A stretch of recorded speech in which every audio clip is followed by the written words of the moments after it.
একটা তদন্ত আমরা নাও পেতে পারি, আমরা চাই জেলা পর্যায়ে ইনশাল্লাহ আমরা চাই যে এটা তদন্ত হোক।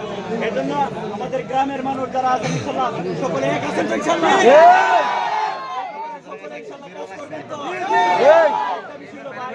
আসলে যে এই যে বিষয়টা আজকে যে ধরা হলো এরকম না যে যারা বিভিন্ন সমস্যায় পড়া পারিবারিক বিভিন্ন অশান্তিতে পড়া তারা এটার সাথে জড়িত হয়ে গেছে তাদের বিপক্ষে না। আমাদের সংগ্রাম হলো যারা এই চুদিগাছার বাচ্চাদের কাছে এই ইয়াবা ট্যাবলেটটা পৌঁছায় দিচ্ছে তাদের বিরুদ্ধে আমাদের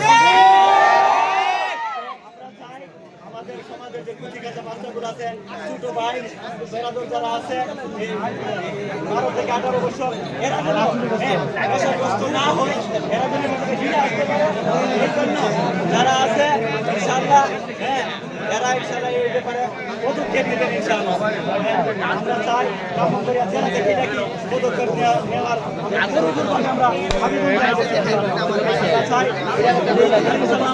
গ্রামবাসী যারা